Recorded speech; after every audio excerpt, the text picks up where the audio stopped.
Hi there! Audio content warning because just putting this text on screen doesn't feel like I'm doing my due diligence. I gotta be extra sure everyone knows going in that this game is incredibly messed up. If you have any child abuse trauma or any other trauma, this game probably touches on it somewhere, and it does not do it with any tact. Having not experienced any myself, I will also not be fully sensitive, so please for the love of God heed my warning. This game's super traumatizing if you're unprepared. Danganronpa, another episode Ultra Despair girls. They meant it when they said Ultra Despair because that's what this game makes you feel. What were they thinking? And as this game's one and only defender, I can safely say that's true. I mean, there's a reason that when you look at the Twitter thread for say something bad about this game, everyone's like the whole game. And if the tweet says say something good about this game, they're like, haha, that's impossible. This game is by almost every metric completely horrible, from a gameplay perspective and a narrative perspective. Nearly every aspect of this game is flawed and discomforting. Oh my god. You telling me they start the damn game with a Kamaru panty shot? Fuck this game. And yet, I love this thing. I think it's brilliant, because as horrible and uncomfortable as this game is, in some ways that's kind of the point. Today I intend to fully explain why I think this game is amazing, but first, what the fuck is a Danganronpa? Don't the characters in V3 say Danganronpa as if it were a nickname for Donald Ganronpa? Yeah, well, listen to this and you tell me. Danganronpa. That's an A sound. Danganronpa. Ultra Despair Girls is a spin-off in the Danganronpa series. This takes place right after the events of the first game. Danganronpa 1 was a murder mystery game in which a group of high school students are trapped in their school and are forced to participate in a killing game. The students are selected based on their accomplishments and talents, which is why they're all branded ultimates in some way. Throughout the killing game, these students are given murder motives, and whenever a murder happens, a class trial is hosted where the students have to vote on who the killer is. Get it right, and only the murderer is killed. Get it wrong, and everyone else dies. And get it wrong, they did not, because at the end, the 6 survivors learn the secrets of the situation they're in. Junko Enoshima turns out to be the mastermind behind the whole thing, but she warns all the students that they'd be best staying in the school and playing the killing game forever, because the world has fallen into chaos as a result of the despair that she caused. The 6 survivors, Byaku Yatogami, Aoi Asahina, Kyoko Kirigiri, Toko Fukawa, and Makoto Naegi, decide to maintain hope that Junko was lying and the outside world is fine, and or that they can save the world. After all, they survived the killing game, so they can survive anything. Now, I know what you're saying. You only mentioned 5 names. Anyways, the game ends on an uncertain note. It ends with them choosing to leave the school, but the outside world's condition is not shown. It's left ambiguous. Is the world horrible, or is the world just fine and they all made the right choice to leave the school?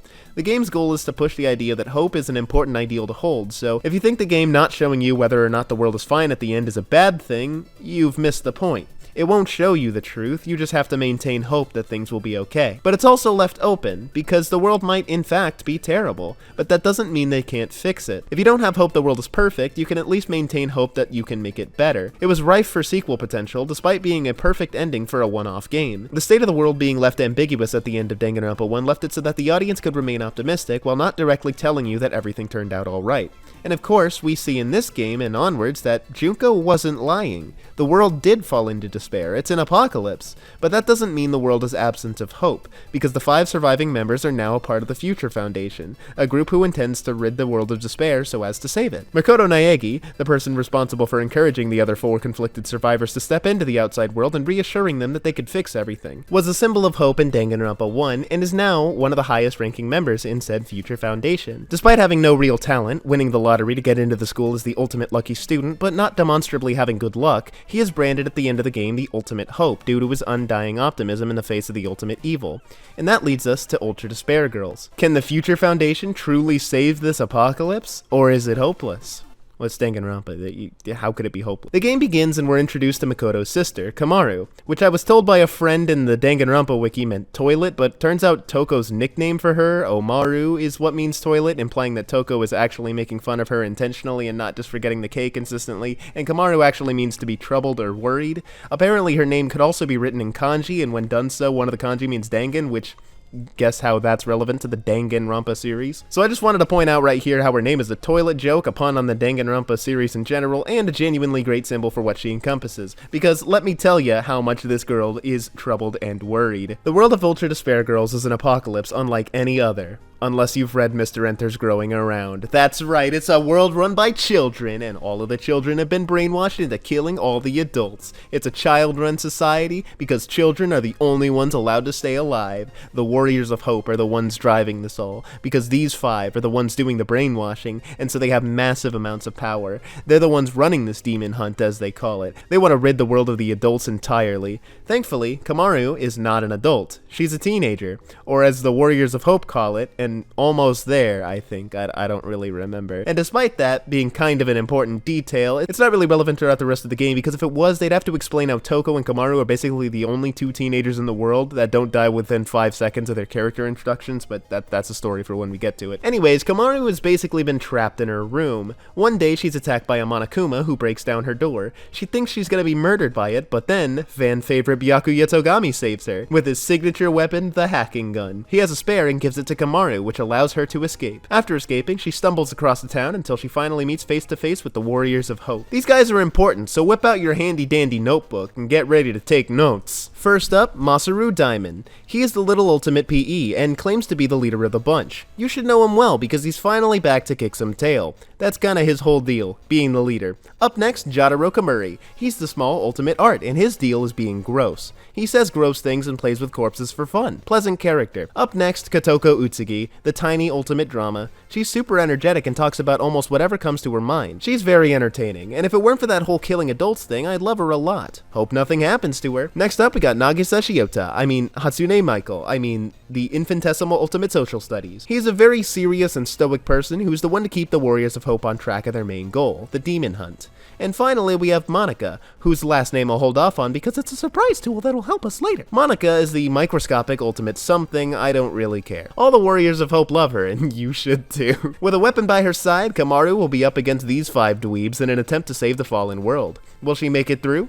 My money's on no. Chapter 1 begins with Kamaru basically immediately meeting Toko Fukawa, the person I've mentioned thrice but not introduced. Toko Fukawa, one of the 6 survivors, was easily my least favorite character in Danganronpa 1 back when I first played it. Her whole shtick was being hopelessly in love with Byakuya and prioritizing him and basically becoming his servant. She loves him to a cartoonish extent, and it's often played off as a joke. It's never funny, and she's nothing but annoying the entire time. Her other thing is that when she sneezes, she reveals her alternate identity, Genocide Jack. And yes, I'm going with that name because alliteration is cool. I'm not a fan of the trope of everyone with an alternate personality having said alternate personality be psychotic, because it's really ableist and not even remotely how real people with alternate personalities are for the vast majority of cases. So it's once again a joke that falls mostly flat, but for a murder game, it's a good red herring, making you think, well, of course the person who murders pretty boys for fun is the murderer. And then that becomes funny in retrospect when she proceeds to never murder anyone in the game. But Danganronpa characters who are murderers who never kill in the killing game is kinda a tradition, so that aspect doesn't really make her unique as the series progresses. But then this game. This game is what we in the business call reverse character assassination, because Toko is so goddamn good in this game. Toko in Danganronpa 1 is mediocre at best, but Toko in this game is one of the best things ever, and as this video goes on, you'll hopefully be convinced of that. And now that we've done a majority of the exposition, it's time to play the damn game! And it sucks! But because I want to be positive in this review, I brought a friend along to explain why it's a terrible game. Ladies and gentlemen and everyone in between, I present to you Quoth of the Birdington Variety! Simple math, Jeremy. You don't make a video for 2.5 months, you have to talk about Ultra Despair Girls. Alright, here we go. What's the card say?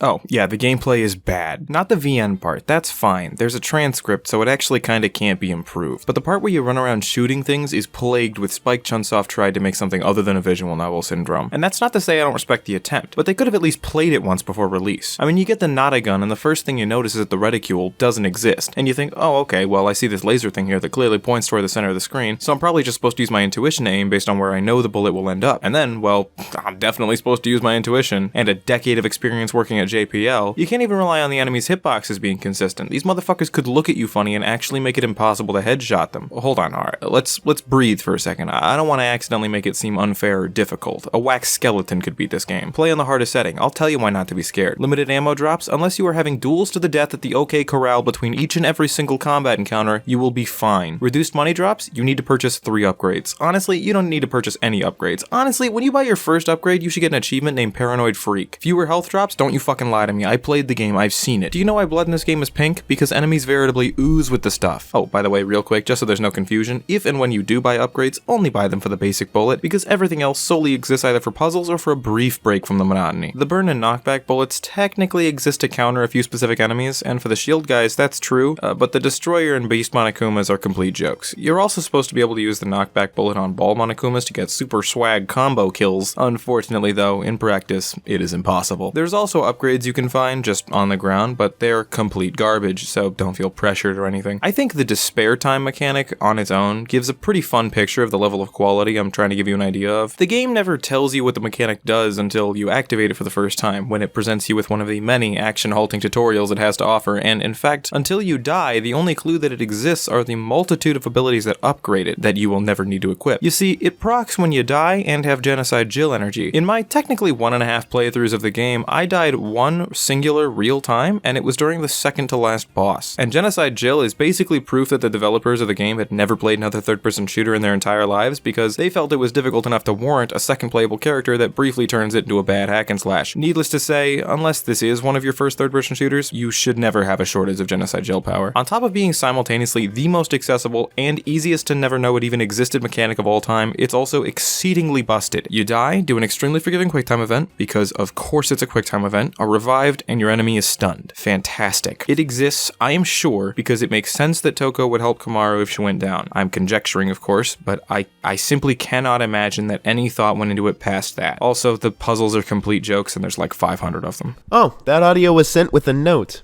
Alright, please note that my inclusion in this video does not equal an endorsement. Anything positive said about Chapter 3 I do not condone and I do not want to be associated with. Huh. Wonder what that means. If you're willing to partake in more Ultra Despair Girls discussion after this marathon, I beg of you to check out his excellent review. And it's only like 11 minutes, so if you sit through this, you can sit through that, come on. As Chapter 1 proceeds, we meet Aoi Asahina's brother Yuta, and here's where my least favorite plot point really begins to take effect. You see, he notices that Komaru and him have the same wristband, because it wouldn't be a Danganronpa game with some kind of game within the game, and this game's game is stupid as hell and entirely unnecessary. You see, fan, but not my, favorite Nagito Kamaida is here. I skipped over him earlier because the plot analysis did not need him, because this man is the most unnecessary thing in the entire game. He isn't a horrible inclusion because his fourth wall breaking stuff is amusing sometimes, but oh my god, does he not need to be here? He does nothing but detract from the plot of the game as a whole. His whole thing is to ensure game balance, which is simultaneously a way of arbitrarily making the game have a difficulty curve so that you unlock more gun upgrades as the game goes on, which could be solved if they just didn't give you all the bullet types when you first get the gun.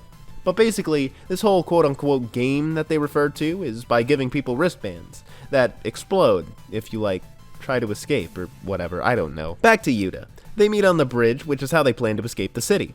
The bridge is then broken, and so Yuta decides to swim. Since you don't have a goldfish memory, you probably remember 3 sentences ago and don't need me to tell you that he explodes, which should have an emotional impact, but it doesn't because he's literally introduced and killed in the span of 2 minutes.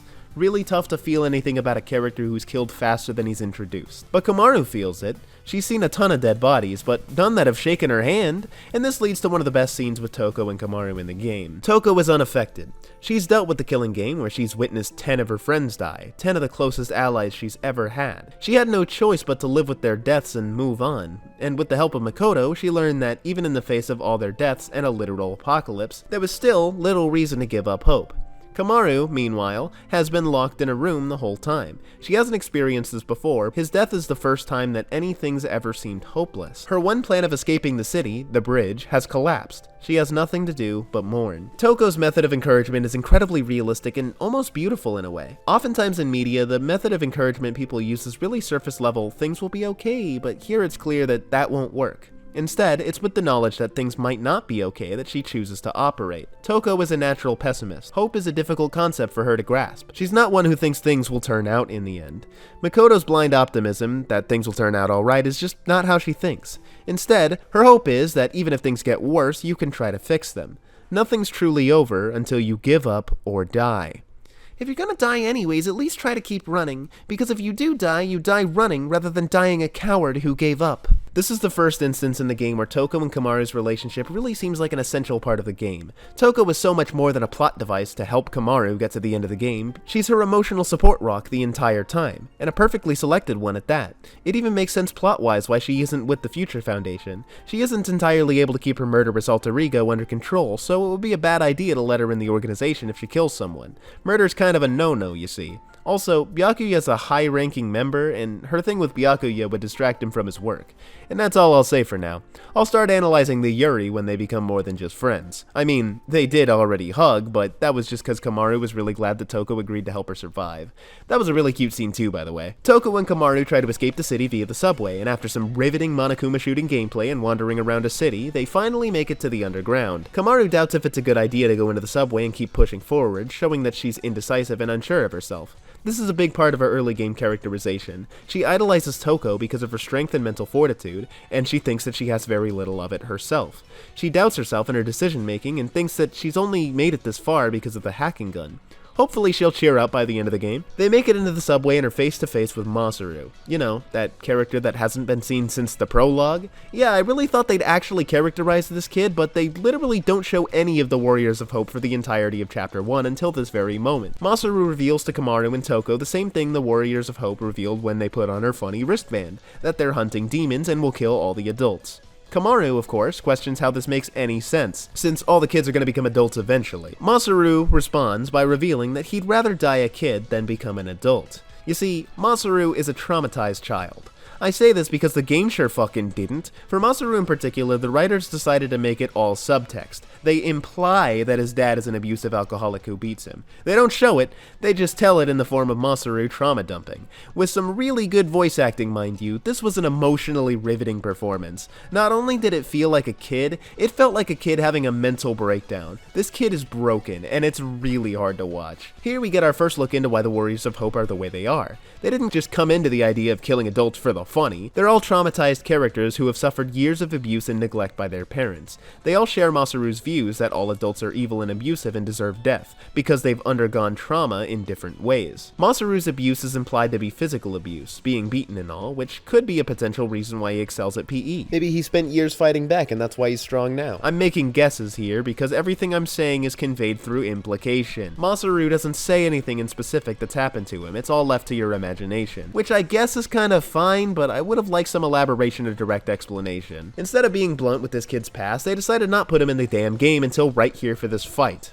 Oh, did I not mention this was a boss fight? Yeah, this is a boss fight. Kamaru and Toko have to fight the robot that Masaru summons, and when they beat it, the Monokuma kids basically kill him, leaving nothing but a PNG of a pair of headphones behind. This kid goes from, "Hi, I'm the leader of the group of 5 kids," to trauma dumping to dead in the time it takes to eat a pinguinos. This is the first real example of the game's missed potential. Masaru as an opening boss is the perfect pick. The self-proclaimed leader being the first boss and being killed instantly is pretty crazy if you at any point believe that he's actually the leader.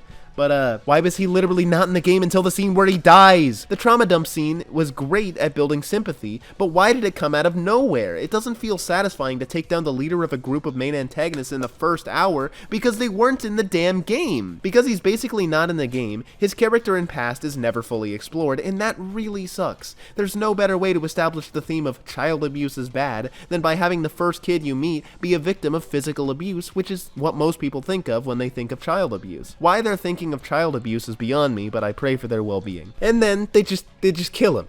In Danganronpa tradition, someone has to die at the end of the chapter, but it absolutely makes no sense why the Monokuma kids would kill him. Thankfully, the writers have a great way of explaining it. It's called Don't, and have the main characters be just as confused as you are. You see, Danganronpa typically does a great job at making you sympathize with the characters they kill off. The first dead in Danganronpa 1 was your closest ally that's basically been by your side for the entire introduction. Sayaka was an important friend to you, and she's taken away after she's fleshed out. Danganronpa 2, the first dead is the person who tries his hardest to protect everyone so that the killing game can never start. Both characters are proactive parts of the plots they're a part of. They're fully fleshed out and only taken away once you begin to know and sympathize with them. Here, they introduce Yuta in the same scene that he's killed, and Masaru, a central antagonist, is basically treated the exact same way. This is conceptually a great opening for a game, but it's done so poorly because the whole game feels so rushed up to this point. but hopefully it gets better as it goes on, right? That's chapter 1. It's an interesting start. We have the seedlings of something that can become really great. We have a good plot brewing. Evil kids trying to kill all the adults, and Toko and Kamaru seem to be the only ones who can save them, but Kamaru has to become more confident and decisive, and Toko has to learn to keep Genocide Jack in check so that she can join the Future Foundation and be with the current love of her life, Byakuya. The kids are all evil because of trauma and neglect, and that's why they're rebelling. Nice little story so far. If not for the faults of the gameplay and the easily fixable faults of the narrative, this would be great. Chapter 2 begins with the Warriors of Hope mourning the loss of their leader. It's kinda implied that none of them really care, since Kotoko basically doesn't cry until Monaca does, and as the ultimate drama, she might just be acting. She could either be acting when she's not crying, pretending not to care for Monaca's sake, or she could be acting when she's crying, because she genuinely didn't care about Masaru. This is a cool thing to leave ambiguous. The general lack of care the Warriors of Hope have for the loss of Masaru is an interesting element of their character because it characterizes them as people who don't process the loss of life the same way as most people do. They don't see death as necessarily a bad thing, so of course hunting demons seems like a good idea. They don't have any desire to rehabilitate the adults that treat them wrong. In fact, the thought of changing them has probably never crossed their minds. So, extermination is the quickest and most painless solution to their problem. Jataro actually gets characterized here as a person who loves being hated. That's his character gimmick alongside being gross. I don't like Jataro, but I will say his gross out sense of humor works much better when he's bouncing off of Kotoko and Nagisa. Kotoko drops a line that I genuinely think is funny, and I think I'm a criminal for thinking it's funny. Meanwhile, Kotoko and Nagisa are charming as always. Just a bunch of kids talking to each other, and Monaca, who is insufferable as always. Because when Nagisa came into the room saying, "Yo, we never found Masaru's body, what if he's not dead?" Monaca throws a hissy fit, screaming one word at a time just to annoy everyone. Wonder if the ambiguous state of Masaru's body will lead to anything. Kamaru and Toko wander through the subway because it looks like their best way of getting out of the city. And then, this is what I was talking about! It's like the Jataro take on Remember the Alamo! They talk to Jataro via a 40-inch flat-screen TV that apparently has microphone support. He continues to be gross and say how he loves to be hated and stuff. They wander further through the subway and find Shirokuma. Shirokuma is an all-white Monokuma, and he is very nice. Almost suspiciously nice. But Kamaru is too optimistic to see a person be nice and think, this is fake. Toko is very suspicious of him almost the entire time, but Kamaru insists that he's a good person because she trusts him. Shirokuma says there's a lot of amazing people in the world and she should be trusting, so he immediately takes them to Haiji Toa. Anyway, nothing's really gained here outside of Toko being mad at everyone for cooping up in the hole and not fighting back. Which I personally think is really silly because they have to fight not only the kids who've become so successful in their extermination that they outnumber the surviving adults, but the Monokuma army that they also control. These people's doomerism is entirely justified in my eyes. They really do not have a realistic chance at survival. I'm not on Toko's side, especially without the assistance of the Future Foundation, which is important because none of these people can work with the Future Foundation, because their leader is Haiji Toa, and Haiji hates the Future Foundation. Why? It's not explained yet. Or ever. They're kicked out because Toko was a Future Foundation defender, but Shirokuma trusts them and gives them the idea of going to a funny tower to get in contact with the Future Foundation. There, they come across God in the form of the father as opposed to his son. Chihiro's father is apparently just as skilled in programming as his son, because he's able to hack the elevator to get it to work. He's given slightly more screen time than Yuta, and his relationship with Chihiro is mentioned more than Yuta's and Aoi's, so he still falls into the same introduced and then immediately killed trap, but his final words being that he regrets not being there for his child is sweet enough to redeem it. And it's Chihiro's dad. I mean, Chihiro's already the best character in all of fiction. Chihiro's dad? Like, hello? With the elevator fixed, it's time for the next boss fight, Jataro. He reveals fun information, like that he's doing this to honor Big Sis Junko, and that's kinda it. To be honest, I think this kid's kind of annoying, and easily the worst of the kids. Thankfully, I have a friend who thinks the opposite. Quasar of the wayward variety. It's an honor to have them because they were the one who introduced me to this franchise that has rotted my brain so much. So take it away, Quasar. Brain rot indeed, and as a neurodivergent person on the spectrum, my brain is rotted more than most. I love the Danganronpa series and won't shut up about it. I've spread the holy word of this despairful franchise of hope to anyone who will listen, and thankfully I've been able to infect most of my friends with Danganronpa fever. Wait, I could have made a despair disease joke to tie it more into the topic. Shit. So, missed opportunities aside, just so things don't get twisted, I'm going to make something clear first. Although the interlude our wondrous host gave made it seem like I like Jataro, this isn't completely true. Is he my favorite warrior of hope? Yes. Is he also terrible and at the almost bottom of my tier list along with the rest of the Warriors of Hope? Also yes. The problem is, we are talking about villains here. Not antagonists. Villains, with a capital V. We're dealing with evil people.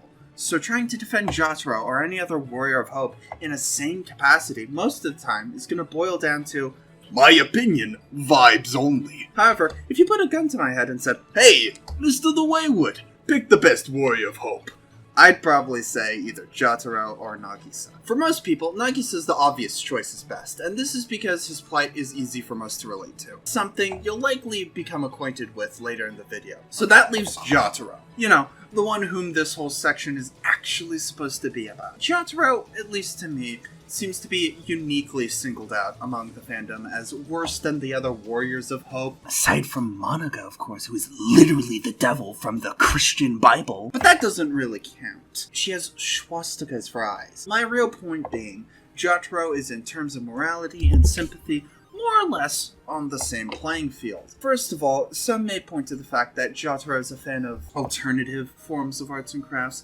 particularly concerning the corpses of so-called demons, and use this as an example of him being especially cruel.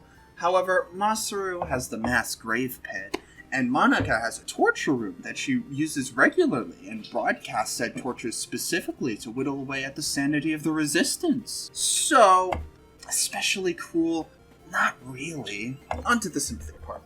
Every Warrior of Hope is repping a kinda abuse. Jataro _ Kamuri's abuse was psychological, not only by his peers, but his parents too. They all called him worthless and ugly and bullied him relentlessly. Now that on its own is pretty horrible on its own, but people seem to forget on their own the extent. That mask he wears during the game isn't just some costume piece he put on as the priest of the Warriors of Hope. That mask was forced upon him by his parents, who made him wear it constantly because of his ugly face. Jataro genuinely believes, because of how terribly he was treated, that something on the level of your face melting off will happen to you if you saw his face. That isn't just run-of-the-mill bullying. This kid is fucked up. And that's not even getting into how his life was so consumed by people who despised him and proudly vocalized his worthlessness that it became his new normal. And someone doing something as simple as not hating him is alien and strange to him. It's uncomfortable and new. He was so used to being hated that people not hating him is so strange it makes him uncomfortable. Not even people liking him, just people being neutral about him is enough to set off alarm bells in his head, telling him this is weird. This kid is fucked up. The main problem, I think, is that even though being sympathetic doesn't make a character more right, that's kind of how people intuitively operate. That coupled with how, generally speaking, emotional/psychological trauma isn't taken as seriously as other kinds of trauma, causes people to look at Masaru, Nagisa, Kotoko, and hell, even Monaca.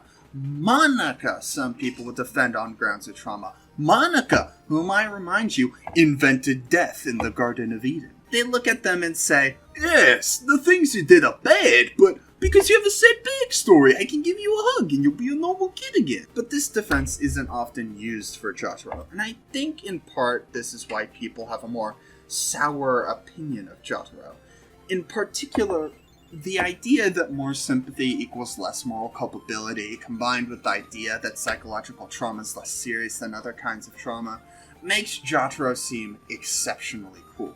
With that mindset, Jataro's backstory doesn't justify his actions, unlike the other Oomfies of Hope. Jataro's mind has been warped because of his trauma, to the point where he enjoys being hated.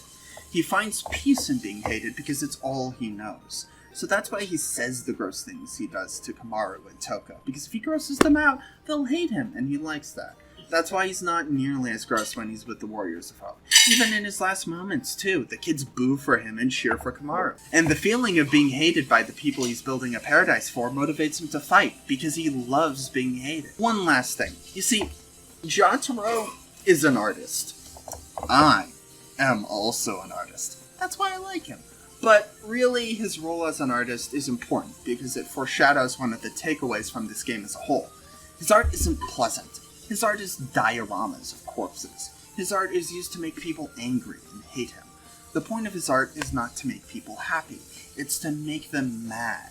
And what makes his art so good is its ability to make them feel such intense negative emotions. And at the end of the day, Ultra Despair Girls isn't a game that's supposed to make you feel good.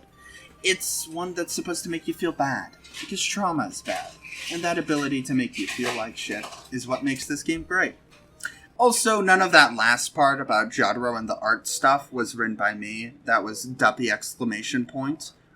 Now on Spotify and SoundCloud, who we will return to in a bit. Most importantly, if you're going to take anything away from this entire thing, just one thing, the most important thing is that he's autistic like me, and that's why I like him. And if you disagree, you are objectively wrong. Don't at me, because you can't, because I don't have a Twitter like a sane person. With Jataro dead, Kamaru says one of the most important lines in the game. Serves him right. You see, one of the less explored themes in this game is the idea of retributive justice. When it comes to the evils committed by the characters in the Danganronpa series, there's a common element of rehabilitation being the best form of justice.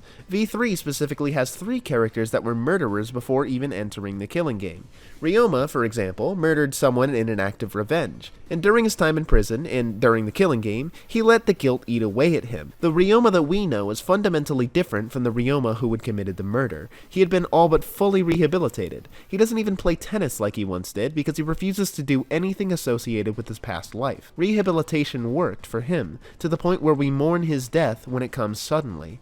But what V3 does also is introduce Korekio, who is much less redeemable. He convinced himself that he was killing for the betterment of his sister, and so he showed no remorse, and was likely to continue. The punishment of death was entirely deserved in his case because he had no intention of being rehabilitated.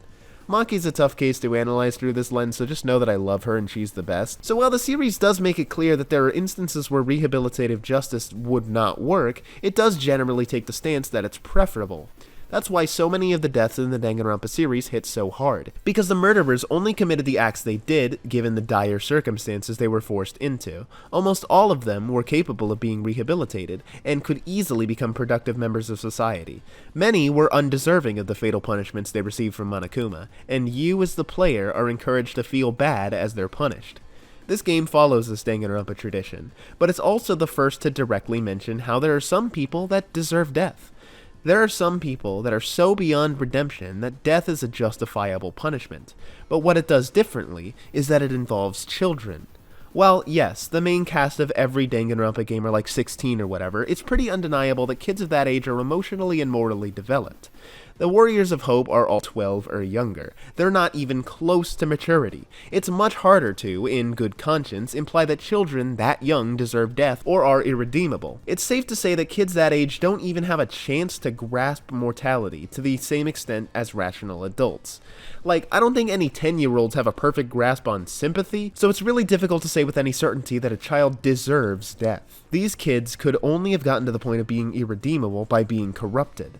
These kids would have had to suffer intense trauma, and then have someone convince them that human extinction is good for them to even come to that conclusion. No kid would ever come to that conclusion by themselves. There's no kid that's naturally evil enough to do that, no matter what your thoughts on the nature versus nurture argument are. All of these kids could theoretically be rehabilitated. They're at such a formative time in their lives that with enough positive reinforcement, they could probably become normal. Kids are stubborn, but they're also better learners than adults. That's why most justice systems differentiate juvenile crimes and adult ones, because there's a fundamental difference between them. Kids can be rehabilitated. But here, despite the fact that Kamaru and Toko have consistently held that they cannot hurt the kids who taught them and have murdered everyone, Kamaru still holds that Jataro deserved his punishment. Killing adults mercilessly, feeling nothing but joy at their deaths, each consecutive kill driving him to do it again, is too much for her. Obviously. This is a level of cartoonish evil that cannot be rehabilitated. Every aspect of Jataro's character has been corrupted. His worldview has been corrupted by the negative forces in his life to the point where he enjoys being hated and finds joy in death. He's been so fundamentally damaged that there's really no choice but for Kamaru to believe that he deserved what happened to him. While I personally don't like Jataro, his placement in the plot was rather brilliant. It's at this point that Kamaru realizes that even if they are kids, they have done irreparable damage and are arguably irreparably damaged themselves. For them, them, in her eyes, retributive justice is the best option. While it's still difficult for her to kill the kids herself, it's equally difficult for her to mourn their deaths. Alright, enough talk about child death, let's get into something more fun, like Chapter 3! Chapter 3 begins with Komaru successfully contacting the Future Foundation. The person who answers is Makoto, her brother. Makoto and her have some really cute back and forth, where she acknowledges that he's grown a lot. He of course doesn't see it, he also gives the exact same exposition dump that I did at the start of the script, but it's also revealed what the wristbands are for. Apparently, one of the motives for the killing game Makoto was a part of led to the closest loved ones of each of the students being held captive in an apartment complex. This included Komaru, as well as Yuta and Chihiro's dad. They were all held there by Junko. When the Future Foundation found out about this, they sent Byakuya over. Unfortunately, after this rescue mission, Byakuya was basically captured. If Future Foundation comes to Towa City, they will likely kill Byakuya, so Toko tells Makoto not to come. The connection is interrupted. Komaru and Toko are on their own. Back at the Warriors of Hope HQ, we see that Kotoko and Monaca are mourning the death of Jataro, but not holding a funeral because they both hate him. Kotoko doubts that Jataro is dead because they never found the body, and this makes Monaca mad. You see, Monaca is a manipulative bastard. She is the de facto leader of the Warriors of Hope, so whatever she says is absolute. If she says Jataro is dead, then he's dead. Kotoko breaks down and apologizes for doubting her, leading Monaca to have to calm her down, calling her a sweet, gentle little girl. Wait, why is gentle yellow? Oh my god! Turns out gentle is Kotoko's trigger word. It brings back memories of her past as a child actress, where she suffered sexual assault. Out of all the children in the game thus far, Kotoko's trauma is the most explicitly shown, as well as the most painfully realistic. This scene is one of the most uncomfortable things in the entire game, and it's shown without a single hint of comedy to break it up. Thank Christ. It's clear here that Monaca was doing it intentionally. Monaca's manipulation knows no bounds. She used Kotoko's trauma to keep her loyal. Monaca is easily one of the 4 most evil people in the series, right after Rurika, Junko, and Rurika again. And if you don't believe that just from her using her trigger word alone, while Kotoko was crying on the ground, reliving her trauma, Monaca's form of comforting her is punching her. I know why she's doing it. Negative reinforcement. So that Kotoko will hate the demons who did it to her even more, associating violence with her already awful memories, further demonizing those who've done it in the past. Monaca is a master manipulator after all. But Jesus Christ, watching Kotoko get punched really hurts to watch, especially after what we just saw. Monaca is an irredeemable monster from this point onwards. It's going to feel so good to take her down. Nagisa then comes in, telling them his plan to flush the resistance out of their funny hidey hole, and then Monaca says, "Yo, you're listening, right?" to a character we don't know. A Monokuma? Karakuma the Monokuma? Yeah, so this guy is Kurakuma, the exact opposite of Shirokuma, the bear that is very trustworthy and does everything he can to save people. Kurakuma is the advisor to the Warriors of Hope, but like a platypus, he doesn't do much. He's very much just comedic relief here, and he's not all that funny, but I don't hate him. He has fun screen presence. Komaru and Toko have a little conversation where they start arguing because every piece of media about 2 friends has to have them having a falling out at one point. Toko was basically like, "Makoto, don't come," and Komaru was like, "Well, I need Makoto, I'm not good enough to do this on my own," and Toko's like, "Okay, you're just a coward," and then they argue about Toko having no friends. Okay, anyways, Komaru decides to go back to the hideout of the Resistance, and there she finds out that everyone is fed up with being stuck underground. They're all conflicted, knowing that they're outnumbered and can't possibly beat the army of kids and the Monokumas in a fight. They'll probably die if they try. Yeah, they're right. But they also don't want to spend the rest of their lives underground. They're trapped, and as much as they want to leave, their leader Haiji tells them that all they can do is wait. In a way, yeah, he's right. All they can do is try to get stronger in isolation, but what happens instead is everyone gives up hope, thinking of the underground as a purgatory before they finally die. This is an awful thing for Toko to witness because her whole deal at the moment is that it's better to die fighting than lying down. Komaru has a really great line here. She basically tells Toko that she doesn't understand what it's like to be weak, to be met with a hopeless situation, which makes sense for Komaru since she knows Toko was a person who's an optimist and has an alternate personality that makes her invincible because she's really good at scissoring, I mean wielding scissors. No, I don't mean wielding scissors. Komaru only has hope for survival because of her gun. She would otherwise be completely helpless, and she knows that those in the Resistance, in fact, do not have the same gun she does, or the scissoring practice that Toko does. They're kind of fucked in her eyes. But what she doesn't know is that Toko has also been in a hopeless situation and come out alive and stronger. Toko was a survivor of Danganronpa 1 after all, and that's totally equivalent to an apocalypse. Definitely. Their argument is broken up when a person rushes in and says, "Peta, The horse is here. Turns out they were found by the Monakumas. Monokuma PNGs come rushing in, and everyone has no choice but to run towards the Monokumas. Toko and Kamaru shelf their disagreement to run full speed, and I'm talking full-on Usain Bolt sprint towards the Monokumas. They've been fighting them for 2.5 chapters. They gotta protect the adults from them. So they do. Haiji comes out of nowhere to be mad at you, because he correctly and understandably is mad that Komaru and Toko contacted Future Foundation in such a way that the kids intercepted the signal, located them, and then followed them to the resistance so that they could be ambushed by Monokumas. Haiji's like, not gonna lie, it's a little fucked up that you revealed our top secret location so that we could all be murdered by the kids. So he locks them in prison. Separate prisons. Which typically I think they'd both hate, but since they're still mad at each other, they both kind of just mourn separately. Toko grumbles about being a lesbian, and Kamaru has flashbacks to the events of 60 seconds ago, just in case you forgot. While she's over here having an existential crisis, suffering from guilt, trauma, and an inferiority complex, Kotoko arrives. Kotoko gotta be my favorite one of the kids by far. She's just so entertaining every time she's on screen. The way she just rambles on about literally everything that comes to her mind is so charming. It's absolutely insane how likable she is all of the time, but it does make sense since she's the ultimate drama and all. Charisma is what she's best at. The way she fights is just so adorable, and oh, Mikan, always be falling over like that. Classic Mikan moment. She offers Kamaru the chance to escape because Kamaru's cute. Okay, that's a weird reason, but whatever. It does mean Toko isn't gonna go out because Kotoko doesn't think girl failures are cute, so Kamaru's just gonna be on her own. But since the offer is there for her to leave, she might as well take it. Maybe she can bust Toko out. But before she gets out, Kotoko 360 no-scopes her with a denture to the jugular. What, did you forget she was an antagonist? Of course there's a catch. Kotoko knows the hard way that bad things happen to cute girls. She talks about how her father was a dentist, but ignored his business and made her make money instead. And you know how Kotoko's job was. So of course, she hated him for basically forcing her into being assaulted. What a shitbag. I hope he was one of the first dead. I'm on your side, Kotoko. Although I don't really understand why she's taking it out on Kamaru. Perhaps she envies that Kamaru didn't have to go through the same trauma she did, despite being just as cute.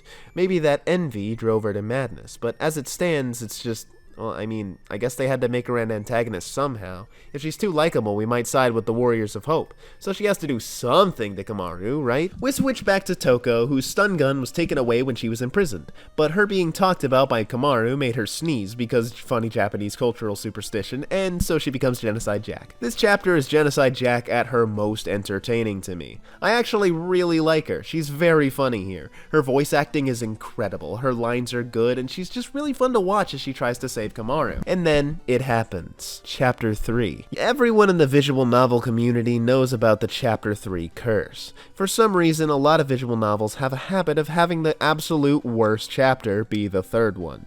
Danganronpa and Ace Attorney are the ones I'm most familiar with, and they both have a similar pattern of the first chapter being an introductory tutorial chapter that teaches you the ropes, a chapter that's a huge lore dump and explains everything about the game that the first didn't.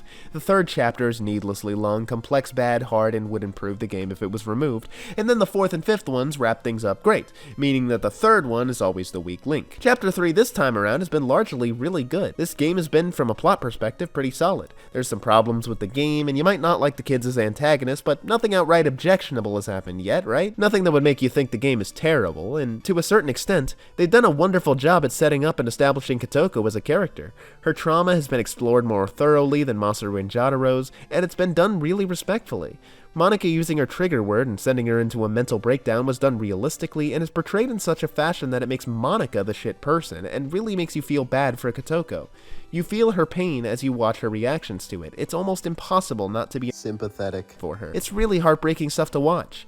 And Kotoko's particular trauma is really important to tell, especially when you consider the audience this game was for, which, for a lot of my audience, may be something that's overlooked. You see, I've seen my analytics. A good majority of you are Americans, and the rest of you speak English because I sure as fuck don't speak Japanese. And when it comes to child sexual assault, most English-speaking territories have a zero-tolerance policy for that kind of stuff. Notice how in American media, pedophilia is rarely ever mentioned. Since I'm going to avoid saying anything about Japan as a country and culture, because I don't live there and haven't researched it, I am just going to bring up the anime that I've watched, specifically Azumanga Daioh and Lucky Star. These two are very popular comedy anime, and they both happen to be amazing examples of what is the absolute worst thing in anime as a whole.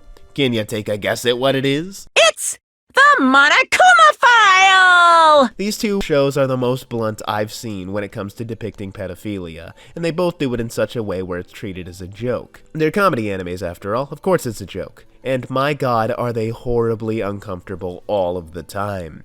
Azumanga Daioh in particular has this teacher character that straight up says that he became a teacher to look at the girls during PE and stuff, and fucking Christ, every time he's on screen I want to die. There's an Azumanga picture bot that shows up on my Twitter timeline all the time, and anytime he's there and says anything, the replies are flooded with this picture.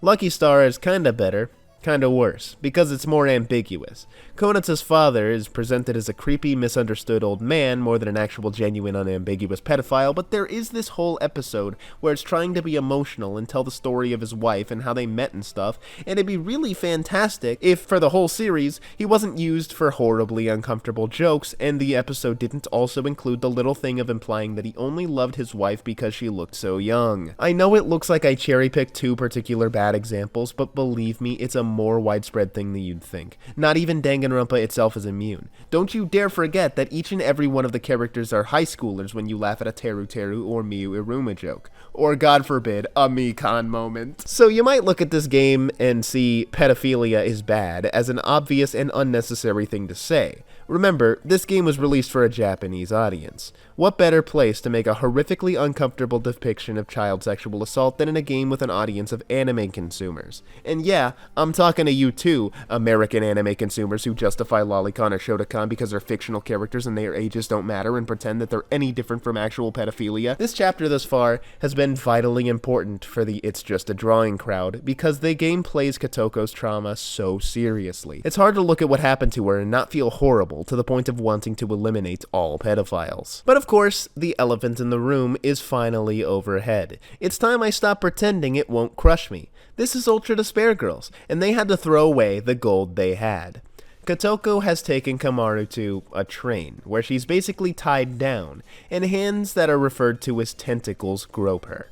And the tutorial for this gameplay section has lines like, "Sorry to interrupt while you're ellipsis busy," and "So enjoy yourself." No matter where you look in this minigame, it's horrible. Look at her face, she does an ahigo. Fuck. Look down a little and you see hands grabbing her chest. Fuck. Look down further because the game forces you to and you go to prison. Fuck. I hate this so much. It's so frustrating that this is here. It drives me up a fucking wall that they had a perfectly written character only for her to do this, and for the game to treat it like a joke. They have Kotoko be the most sympathetic character of the bunch, having her be really fun and likable whenever she's on screen, but also being horribly blunt so that her trauma hits twice as hard and makes you feel horrible for her. And then they do this. And the worst part is, remember when I said Toko was genuinely funny? She bursts down the door to save her and, "Oh, Mikan, what are you doing here? You always fall down at the worst times." Toko then drops the funniest line in the entire game. "Hey, I ain't ugly, I'm just way below average." Right here. It's a great line, delivered fantastically, but since it's surrounded by the worst thing in the game, it's really hard to laugh at. And I do mean surrounded, because you know what it's followed up with? Toko uses her scissors and cuts Kotoko's clothes. She's not cut down so much that it's too revealing, but the fact that this happens at all made me genuinely sick to my stomach when recording footage, even though I've already played this game. It hit twice as hard the second time because I already loved her from my first playthrough. Everything I saw on screen made me feel twice as shitty now that I think she's amazing and deserves the world. And yes, I know what I was defending before, how awful this game makes you feel. I still stand by the fact that earlier, the game was written really well because it made you feel awful. The problem here is the game's trying to make you laugh during this section. The whole section is being played off as a joke. You as the audience aren't supposed to feel bad for her, Akamaru here. This is supposed to be funny. When they showed her trauma earlier, it made you feel bad because it was horrible and played seriously. What makes you feel bad there is supposed to make you feel bad. That was fine. Here, it's supposed to be funny, and it isn't. It just makes you want to vomit because it's horrible. The amount of tone deafness this entire section has is beyond human comprehension. I have no idea how this game, as competent as it has been this far, narratively, could have included this segment. Who the hell thought this was a good idea? It actually ruins the game for most people, and I'm okay with that. This alone is so bad that I cannot ever call this a good game.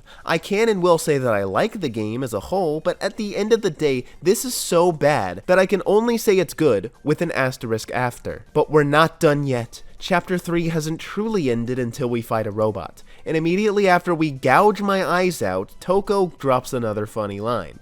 This time it's only funny because it literally makes no sense whatsoever why she says it. It's so bad it's good, but I do feel awful for laughing at not one, but two jokes from Chapter 3. It really sucks. Robot time, and now the jokes are over. Thank fuck. We once again have a pre-robot fight trauma dump. We really don't need it because Kotoko's already had so much, but I'm glad they're making up for the lack of characterization they give Masaru by giving her so much. Toko uses her trigger word accidentally. My heart sinks. It hurts, but that's what it's supposed to do. And her breakdown continues to be emotional. In some ways, the worst parts of this chapter strengthen the best parts of it, because in a way, what I wanted out of this chapter was for it to make me feel horrible. I wanted to make everyone feel like shit so that everyone who plays this game pulls a Warriors of Hope and eliminates pedophiles. The problem is the tone. If the section where they play it for a joke was removed, this would be fine, but since it's there, my feeling like shit turns from, this game is good for making me feel like shit, to, I feel like shit because this game exists. Komaru destroys Kotoko's robot, and it looks like the Mana kids are gonna get Kotoko like they did the last two. But they don't. Toko prevents them from getting to her, and oh my god, after so long, it feels good to have good writing again. After so long of seeing Kotoko treated like shit by the game's writers, seeing her not die is one of the most satisfying things in the entire game. They made her so sympathetic. Seeing her die would have been too much. She appears to be the most likely to be rehabilitated. She is so optimistic and cheery that she can probably be convinced of the mirror to the world. After all, one of the things she says in her breakdown is, "Why didn't anyone save me?" In a way, the worst thing to have happened to Kotoko was the fact that nobody stepped in to help her escape the situation. Not a single soul prevented her abuse. There will always be evil in the world, and there's not much we can do about that, but what we can do is try to help those who are affected by it. There are those that are evil, but there are also those who are neutral, and those bystanders who witness it and do nothing side with evil. The one line that is basically the game slapping you across the face telling you that yes, things are fucked up, and things are fucked up in the real world, but guess what? You can help people. You see child abuse? You can stop it. Just beat the shit out of the abuser. Stop their asses. Do something. Anything. If Kotoko had even a single person in her life that stepped in and helped her, she could have been saved. But instead, the one who was her single glimmer of hope was Junko, the evilest person I could possibly imagine. Kotoko can be rehabilitated. She's not pure evil. She, more than anyone, as corrupted as she is, can be saved. All she needs is for someone to save her, someone to care for her, to listen to her, to be there for her. But yeah, glad she's saved.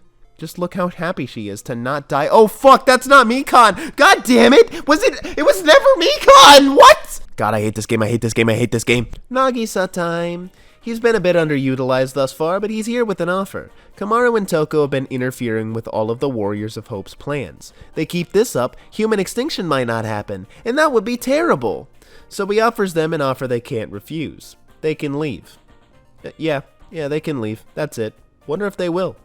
And with that, Chapter 3 is over. Thank God. Chapter 4 begins with Nagisa offering Komaru the chance to leave the town, and since she of course has no reason to trust the leader of the Warriors of Hope, he proves that he's trustworthy by removing her wristband. She can leave with no consequence. She won't blow up like Yuta. How could you possibly pass that opportunity up?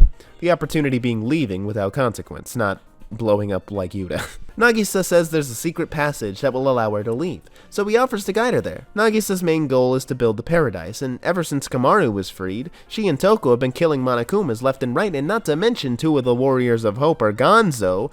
This is horrible for the progress of the building of the children's paradise. It's hard enough to build paradise with 5 people, and if they keep killing the Warriors of Hope, there's no shot they'll be able to build it. Nagisa's motivation to pull a Harriet Tubman is understandable, although of course since Komaru and Toko haven't been watching the same cutscenes that I have, it makes sense that they wouldn't trust him.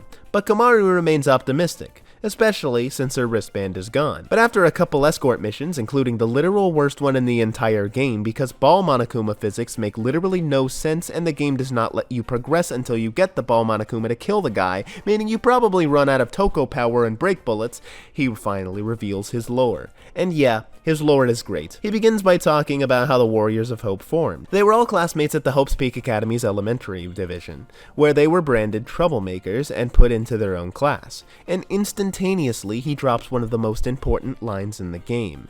He resented being called a troublemaker because it implied that they alone were responsible for the creation of trouble. But they aren't. They never were.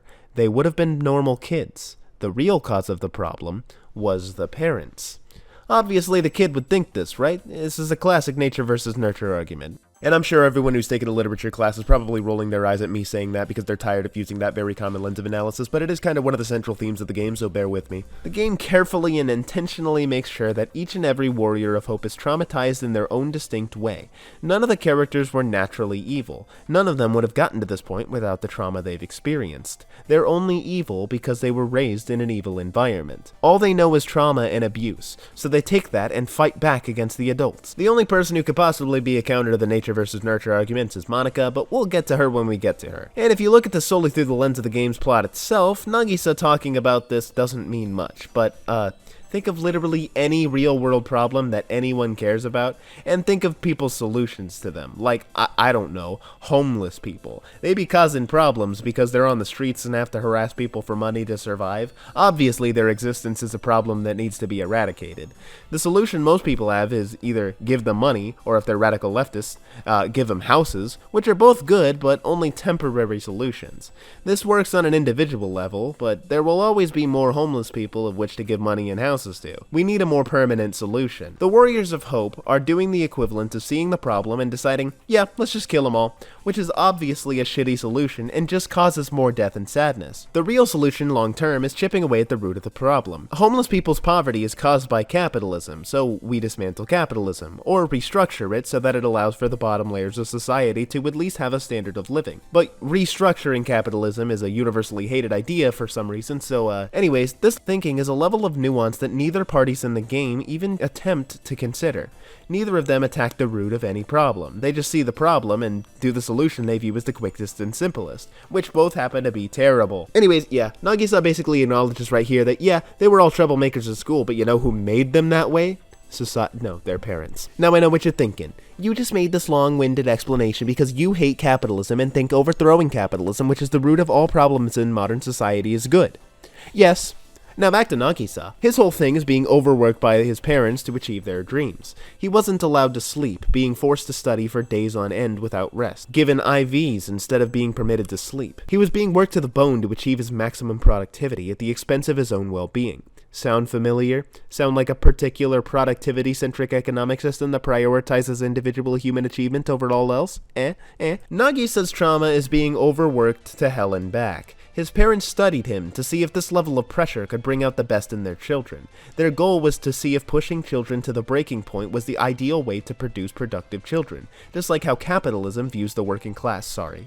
Nagisa's parents' high expectations led him to believe that he had to meet them or face punishment. He had to be perfect for their sake. And of course, this sticks with him. Meeting people's expectations became a part of him. It was all he knew from his childhood. As the leader of the Warriors of Hope, he now has more expectations. He thinks that he has to meet both Monika's and every single other child's expectations. This level of pressure would cause anyone to break, but the pressure he's faced in his life thus far has made him strong enough to endure it. Nagisa then reveals more fun Warriors of Hope lore. He and the rest of the not troublemakers were so broken from their trauma that they began to feel that the only way out was to run away. And by run away, I mean kill themselves, now! But they were saved by Mr. Beast! World-renowned philanthropist Junko Mr. Beast Anashima was like, ha ha ha ha ha, lol, no, you shouldn't kill yourselves. You should, save all the kids around you, because clearly they've all suffered the same child abuse as you guys. You guys should make a paradise for children only and kill all the adults. All the kids were loaded into the back of Mr. Beast's pickup truck and taken under her wing. Because Junko loves despair, and nothing causes more despair than kids killing adults. Death brings despair. Under her, the Warriors of Hope were able to kill their parents, and with the power they gained from that, they began to involve other kids in their paradise-building plan. Other kids began killing adults, and the ideological apocalypse began. But as you all know, Mr. Beast kinda big time died in Danganronpa 1, so her influence is no longer guiding them. Turns out Monaca became their guiding light at that point. She became their hope to make the children's paradise and rid the world of the adults. And in this scene, we get to see the pinnacle of subtlety. Look at Monica's eyes. That's the Hitler symbol. There's no such thing as a piece of apocalypse media that doesn't dunk on fascism somewhere. I was too busy reading into the Nagisa anti-capitalism stuff to notice, but yeah, the whole adults are the root of all evil, we should exterminate them is kinda how Hitler and his gang got their power and did that thing that they did. Not gonna go into too much detail, since if I did it, it would just become, the Holocaust was bad.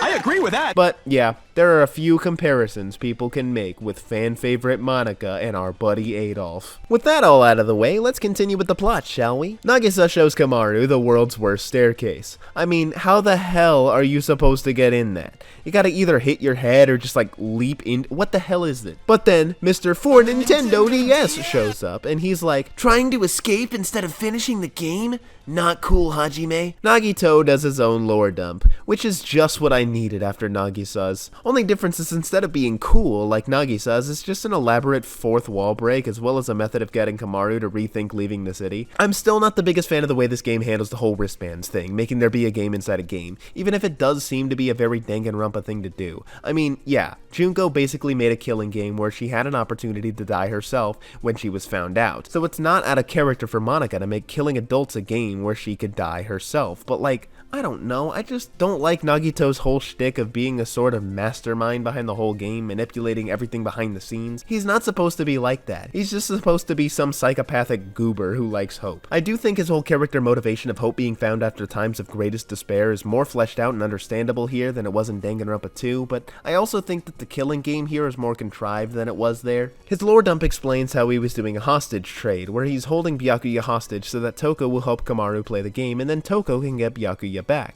And that leads to Kamaru and Toko fighting again, but this time not verbally. And in this fight, they bring back everyone's favorite mechanic, Toko cutting your fucking clothes off with their scissors. And it's almost worse here because Kamaru is also not 18, and her cut-off outfit is quite revealing, and it's really uncomfortable. But then it's revealed that Toko was game throwing the fight, and her pretending that she doesn't care about Kamaru was just a big lie.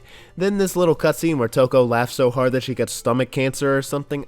I don't know, my headphones got bumped and my PC decided to play it at 2 frames per second with no audio. After looking it up, it's basically a cutscene where Kamaru decides to stay in the city with Toko because she considers Toko a friend. Toko has a cool little arc here, where she goes from being her femcel introverted Danganronpa self to having Kamaru as a friend. It's really cute. It's not really anything to write home about, but their dynamic is perfect because of Toko's inferiority complex and Kamaru's bubbly and honest personality. Toko starts out the game thinking it's impossible for anyone to like her, and here she is, learning that it's not only possible, but that Kamaru does. Kamaru sees in her everything that she refuses to see herself, and it's really heartwarming. Immediately after, we get to the second most nonsensical puzzle in the entire game. One that caused me to, this time around, literally try to skip it. Like, just read it with me. The odd box with the letter that looks like L but has an X. What does that even mean? No, if you're thinking, yes, clearly the first letter is like an L on the map. It's located in an L-shaped place on the map and has an X on it. Nope! Maybe you're thinking, it has both an X and an L on it. Nope! To this day, I still don't know what the real solution is, because it was such a bitch navigating the city, trying every box that I could, that I just looked up a guide and moved on with my life. This time around, I straight up skipped it. I kept walking in the direction that it looked like the game wanted me to go, and I straight up did not have to solve the puzzle. It must have been optional or something. I don't know what happened. And speaking of optional, it's probably a good time to point out the fact that half of the content in the game is optional content that you find by simply exploring the map, and I probably didn't come across almost any of it in this playthrough I made for this video, because for some reason my save file carried over from the last time I played the game, so everything that I found before, I couldn't find again. So any cute Yuri scenes that you get for finding stuff, I never got to see, but trust me, it's there, and the optional content's really good. Toko and Kamaru have a fun little interaction, where Toko was like, I feel kinda bad calling you a friend since I still like Byakuya more, and Kamaru's like, yeah, no shit, we're friends, not lovers, yet. Wink wink. Because Toko doesn't know what friends are. She proceeds to say, nuh-uh, yes I do, and then talks about common friend tropes from Disney sitcoms and stuff, and it's just so cute. I love these two. Meanwhile, back at Doofenshmirtz Evil Incorporated, Kurakuma makes a joke that I laughed at and then wanted to decapitate myself for laughing at, and then Monaca reveals that Nagito was right all along. Not only did Monaca command Nagito to prevent Kamaru from leaving, not only was he right that she was prioritizing the game over the construction of the children's paradise, but she basically reveals that she masterminded the entire game so that she could verb the successor to Junko Enoshima. I couldn't come up with a verb there. Like become, find, create. I don't know. One of those three. I don't know. She does not care about the children's paradise whatsoever. This is one of the times in the game where Monaca is not a master manipulator. Personally, I would have preferred if she at least pretended she was in favor of the paradise to make Nagisa keep serving her and whisper evilly to the camera like a little does he know kind of thing. But instead, her attempts at manipulating him is pulling the same shit with him that she did with Kotoko, using expectations as his trigger word. It doesn't work to nearly the same extent. Monaca says it as if Nagisa wants her to have high expectations of him, which I don't really think is true. Then her other new thing is kissing him while he cries, and it's really uncomfortable that they made a CG for that, but whatever. At least it's supposed to be gross. She's basically trying to exploit his love for her.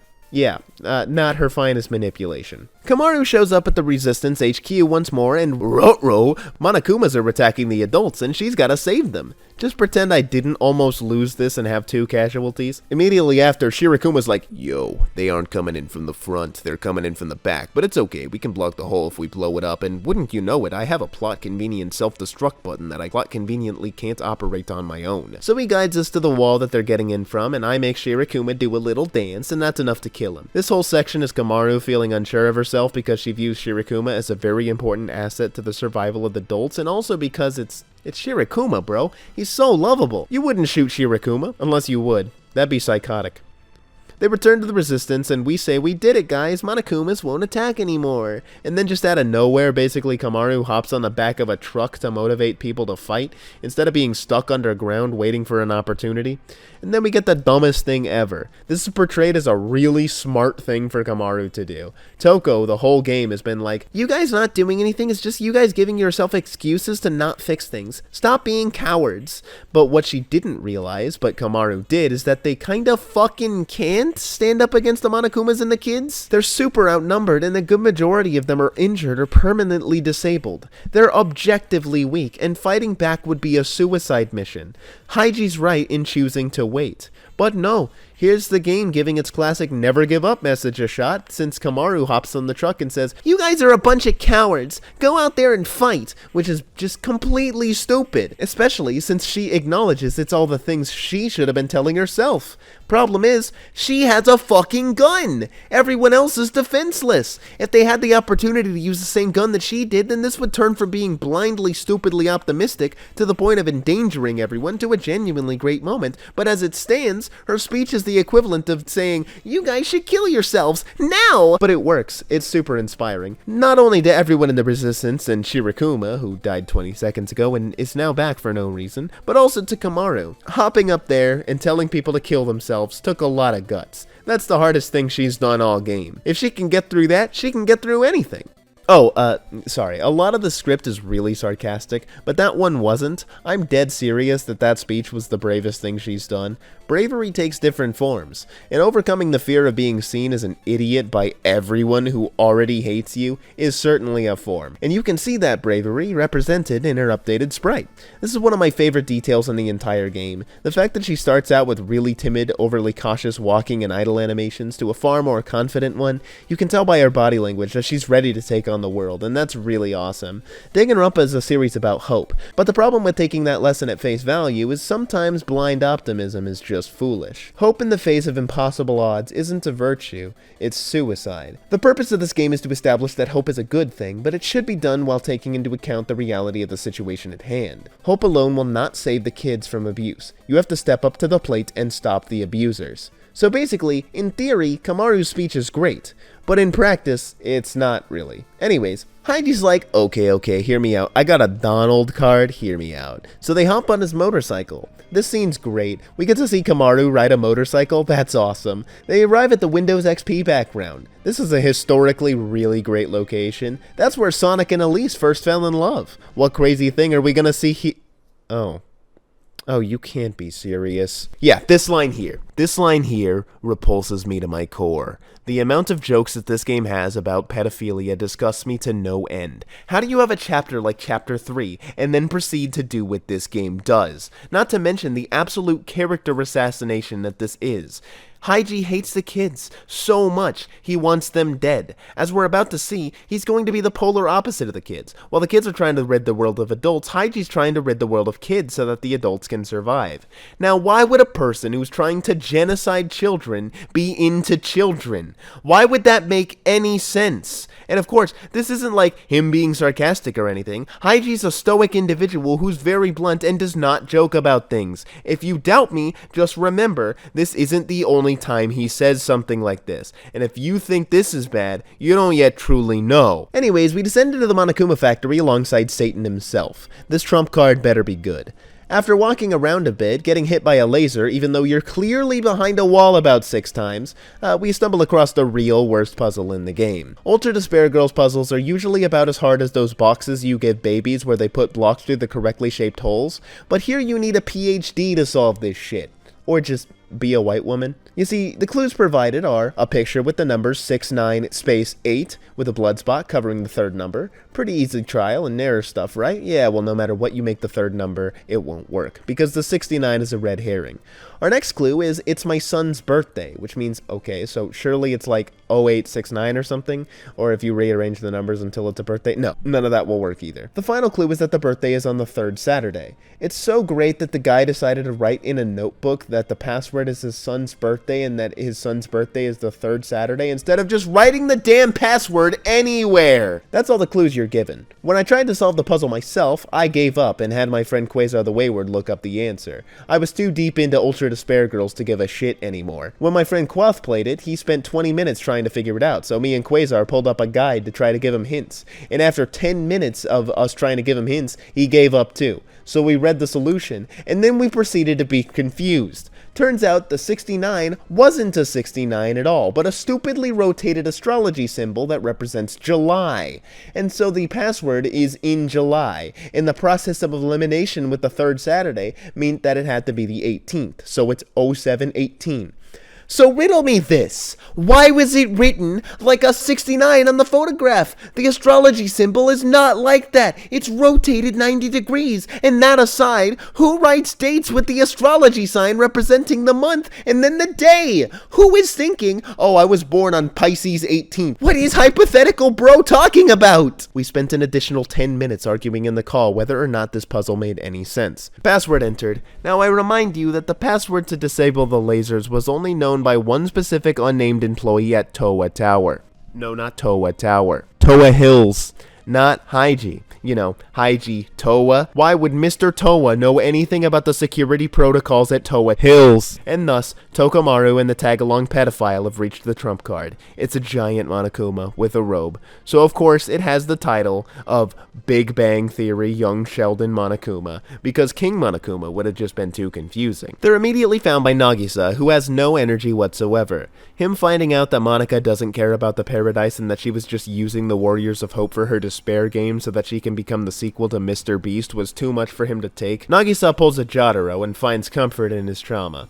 Turns out after years of giving more than his all to meet his parents' high expectations, he's taken comfort in meeting or surpassing the expectations people have of him. That's why, even as the leader of the Warriors of Hope, he was subservient to Monaca. He had believed that she expected him to create the children's paradise. In fact, he believed that all children were counting on him to make a children's paradise. That's what's driven him the whole time. Even as the Warriors of Hope have slowly been taken away, leaving only Monaca and him, he has persevered to make sure that the paradise could be built. Even if he had to do it alone, he would do it, because he needs to meet their expectations. And that was all taken away once Monaca revealed she didn't care about the paradise. All the effort, all the killing he's done. There's this one note that I didn't get footage of because when I saw it, I thought it was dumb and out of character that revealed that he loved his parents even though they abused him, and I think that's dumb and horrible, but it does get across the idea that Nagisa feels a twinge of regret for what he's done. Knowing that he's done all the things he's done even though nobody wanted it from him, he's crushed by guilt. He feels entirely unwanted.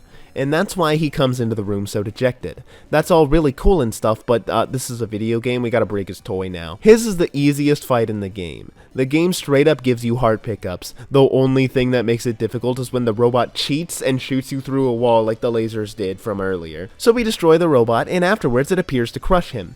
While Kotoko was spared by Toko, it's left ambiguous if he's okay. Kamaru says she wants to check on him, but Haiji says no.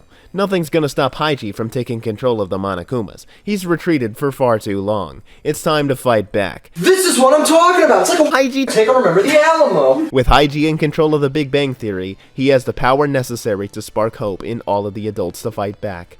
He has the power to turn the tides. While the kids have the army of Monakumas, he has something that can tear the Monakumas to shreds. Chapter 5 begins. Haiji is finally a leader to the adults, and he's appropriately fascist. All the adults are inspired by him to such an extent that when push comes to shove, none of them will feel bad about killing kids. Kamaru and Toko are both very on edge with the sentiment growing among the crowd. I actually really like the arc of the Resistance. I like how Haiji's kind of a twist villain, or at least that he would have been one if not for that whole being a pedophile thing, because revealing yourself as a pedophile instantly makes you a villain. He's a person who seemed to genuinely care about keeping the adults safe, which is why he kept them hidden underground. And so it makes sense that once he gets the power to kill them all 1989, he takes advantage of the situation to an inhuman extent. It's really great that Kamaru and Toko are the ones who have to mediate a conflict between two sides that are calling for the extinction of the other. It is, in fact, times like these that breed human hatred. When all hope is lost, society crumbles, and despair is rampant, humans have historically turned to these violent measures. Genocide is a real thing, and this is how it starts. So of course both the adults and the kids are calling for it. It only makes sense. Shout out to this game for taking the obvious, genocide is bad,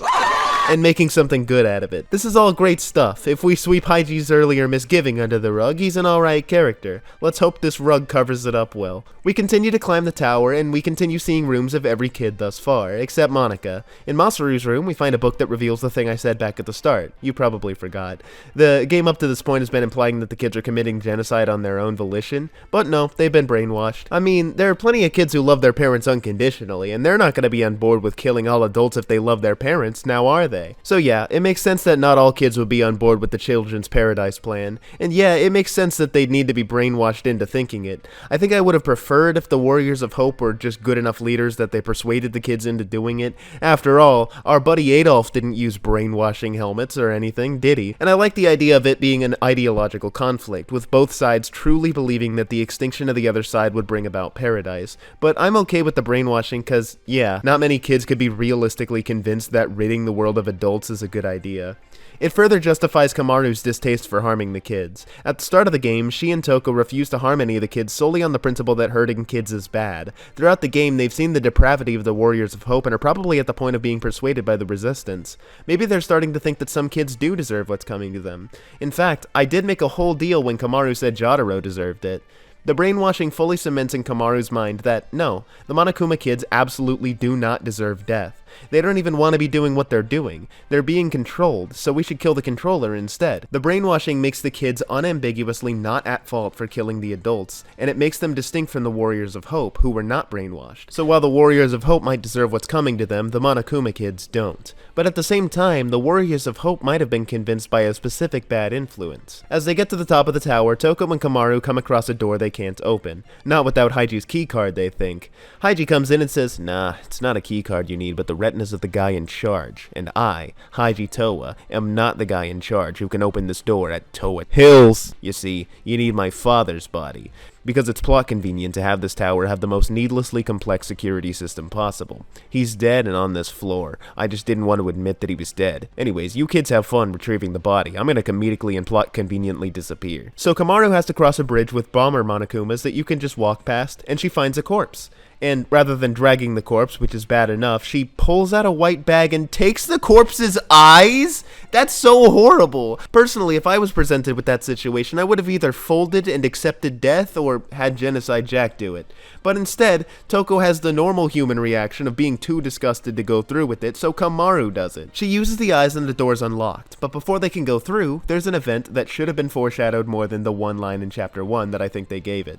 Kamaru sees the ghost of Haiji's father, and Haiji's father reveals two things.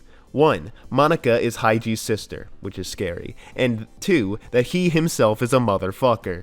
He didn't want to raise Monaca at all. He wanted his mistress, who happened to be her mother, to do it all, and so when she neglected her, he did much the same. They're a classic example of marital strife and neglect being the result of Monaca's trauma. Monaca has far from the most child abuse, but I remember her having literally none, so this is, I guess, enough?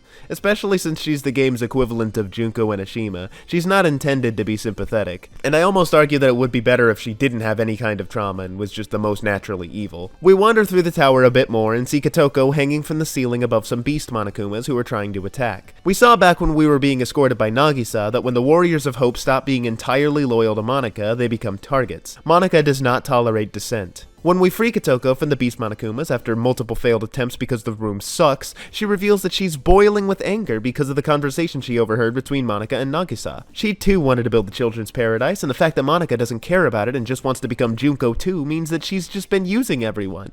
As Kotoko so lovingly put it, she should just choke on a bowl of poop and die. Toko doesn't trust her, probably because it's really hard to tell when she's acting and when she's genuine. Kotoko was such a good actress that she could literally always feign emotions. She's been taught from her traumatic career the ability to never show her true self. She had to pretend that everything was alright in her past to the point of having no issue pretending now. This is a really interesting development for her, not showing any emotions at all, even though she's boiling with anger and such, because it shows how deeply entrenched her trauma is. It's horrible to watch, but it's further good characterization for her. But yeah, Toko doesn't trust— Fuck! See, this is why I hate this game, dude. You have the best written traumatized character in the game, and the game does this to her. And I don't think I've mentioned yet the true extent of it. I can see people excusing it when she falls over, or when she does it intentionally like this, but when she's just standing still and having an emotional moment, oftentimes the game decides it's a good idea to make the camera angle an upskirt shot, and it just pisses me the fuck off. You can't have a character that's written like this and present her this way. What emotion is the audience supposed to glean from this? Guilt? Are they supposed to find it funny? Are they supposed to be into it? Are the developers into it? I don't fucking know, and honestly the answers to all those rhetorical questions are irrelevant because my main takeaway is leave Kotoko alone, goddammit, I hate this. Anyway, she says there's a controller at the top of the tower that controls the Monokumas. If they take it, they can have control of them. Toko's like, that's cool, but where's my twink? And Kotoko's like, and this is not me paraphrasing for once, that the key to the room he's in is in that liar poophead bitch Monika's pocket. And I just love that. I just love that to Kotoko the most profane thing you can call someone is a poophead bitch. Toko and Kotoko bond over how much they hate Monaca, and Kotoko reveals that she doesn't hate adults anymore. With the aforementioned camera angle in effect when she says that, I'm personally on the side that she should hate the adults because they do shit like that. They walk a bit longer and discover the room. The room that Monaca walked in one time and said your child will become the successor. There's blood on the floor, but that's the least of your problems. Look out behind you, it's Haiji! Him just standing there was pretty funny. But yeah, he reveals that this is a torture room. The kids use this room to send videos to the adults in the Resistance, where they would torture the loved ones of the ones in the Resistance. Toko thinks this is weird because there's no way the kids would know who the loved ones of the people in a secret base are.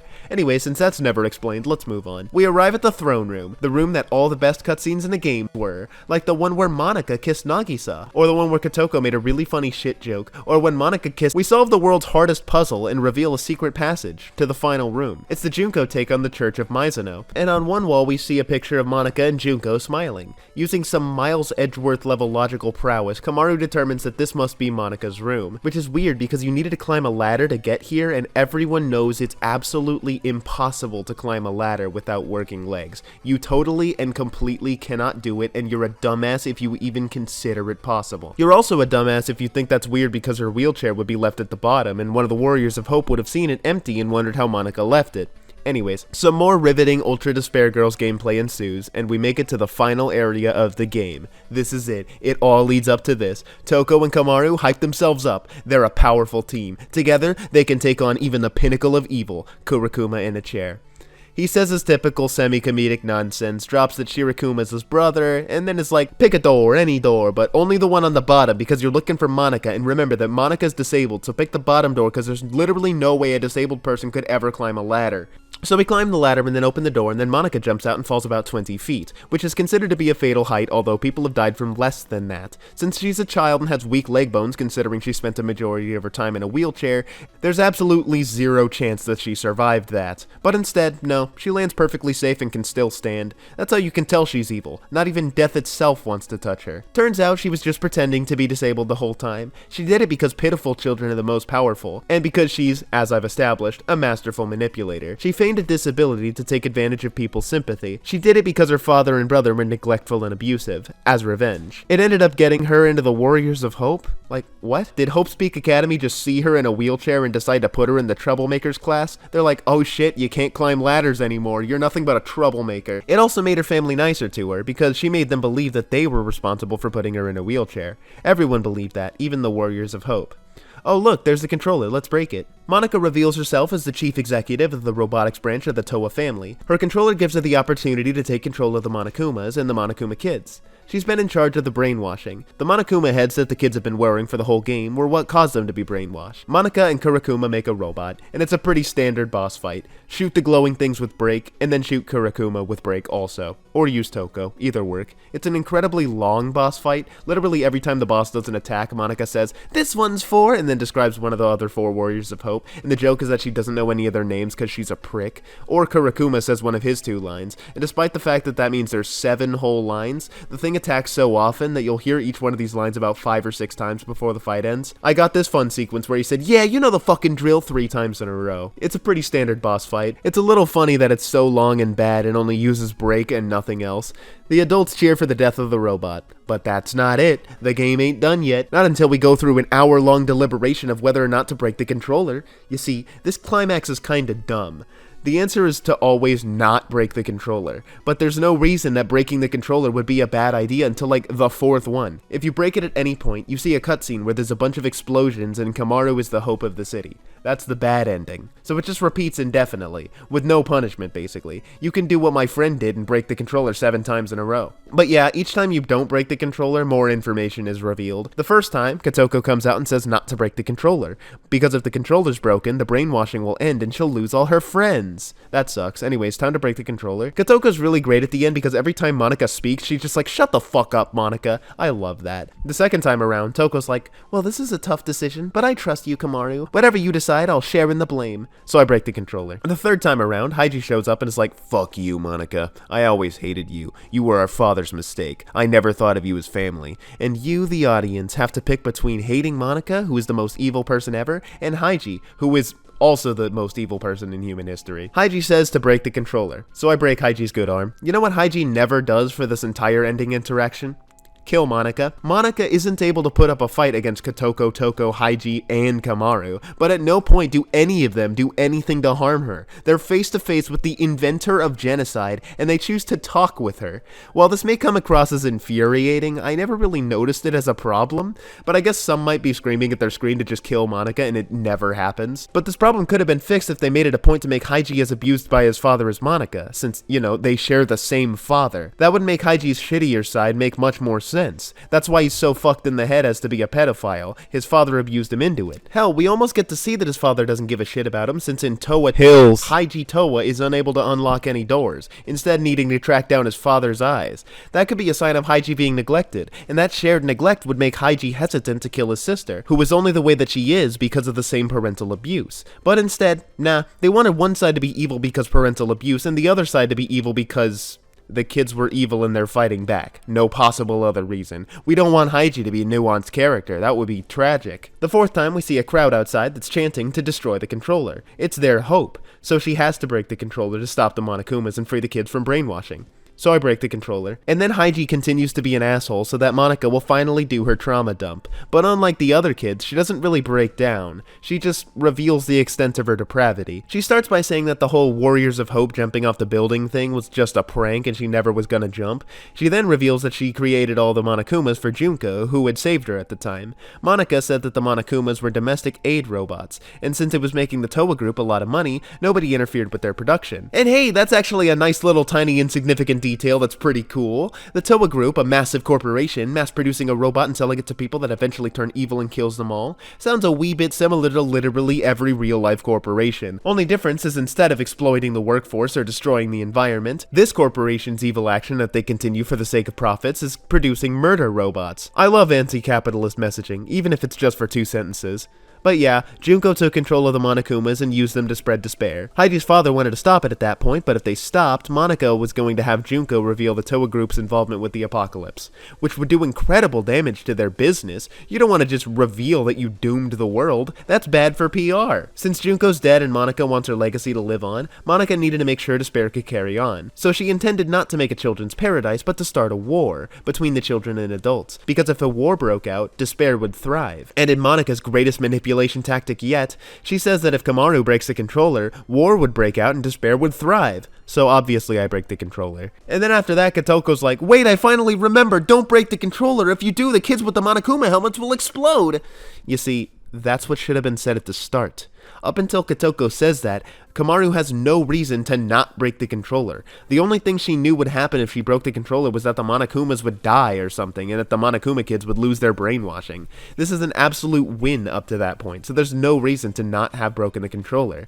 Now that Kotoko dropped the every kid will die line, now she has a reason to have a moral dilemma over this. But if you're anything like me on your first playthrough, you probably broke the controller on the first chance you got and watched the cutscenes where the kids exploded, and so you probably already saw this twist coming, because you got the bad ending.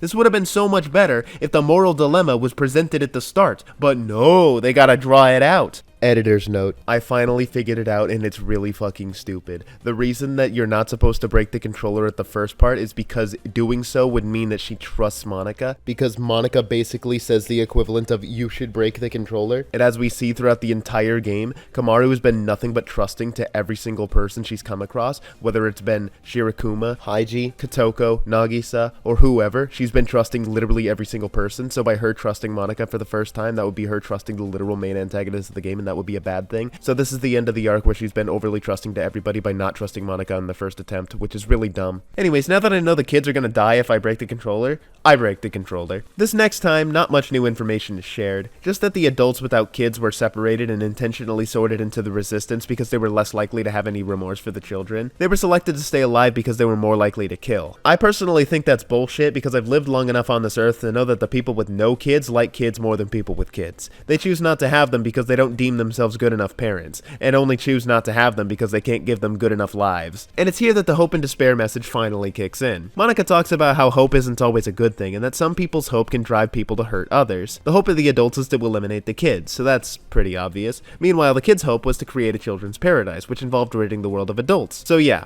both sides' hope meant the other side's despair. The three mediators are Nagito, Monaca, and Kamaru. Nagito views despair as a thing that, if maximized, can lead to the greatest amount of hope afterwards. From the greatest of despair, the greatest of hope can thrive. Monaca is his direct inverse, as she believes that the two clashing hopes have led both into despair. Meanwhile, Kamaru's standing here thinking that both of these guys are psychopaths, and that viewing hope or despair as absolute goods is bad, because they're both subjective ideals. One person's hope is another person's despair. So yeah, while breaking the controller would make her the bringer of hope for the adults, that's not what she wants. She has her own hope, that she can save both. Anyways, I break the controller. Now this time, Monaca reveals that she doesn't want to be the successor to Junko Enoshima. She wants Kamaru to be the successor. And in order to make her fall into despair, Monaca pulls out the Your Parents Are Dead card, a classic card to play. It works uncharacteristically well. Seeing her parents die was enough to make Kamaru think there's not a point anymore. No point in trying to decide anymore. If her parents are dead, there's no reason to even care what happens to the kids or the adults.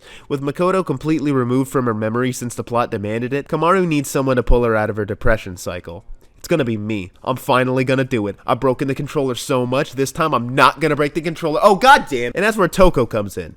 Or should I say, comes out, because Toko grabs the controller from her, keeping her from breaking it, and then Monaca's like, yo, give me the controller and I'll give you the key to the boyfriend room, and Toko's like, nope, I'm not gonna do it because Kamaru is my girlfriend now. That's real in canon. Just kidding. Toko has to pick between Kamaru and Byakuya, and she picks both. I really like this section, because while Kamaru's over here having an existential crisis wondering if she should prioritize the hope of the kids or the adults, Toko's having a similar crisis where she has to prioritize either her boyfriend or her girlfriend. She doesn't take the trade. She's on team polyamory, and Haiji gets mad, and then Kotoko jumps on him. Get his ass, Kotoko. And while they're bickering, the Big Bang Theory young Sheldon attacks. Kamaru's in no condition to fight. She's still dejected from watching her parents be dead. She has no reason to live anymore.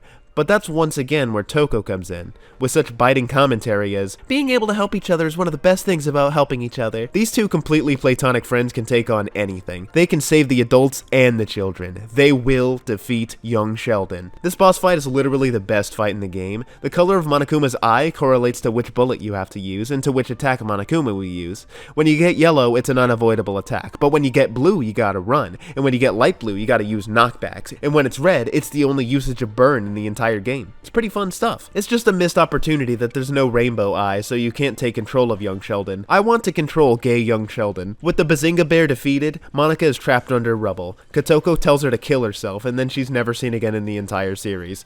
Haijito is entirely devoid of hope, dejected to the point of no return, and Kamaru and Toko walk away with the key to Byakuya's room. It's another ambiguous ending, just like in Danganronpa 1.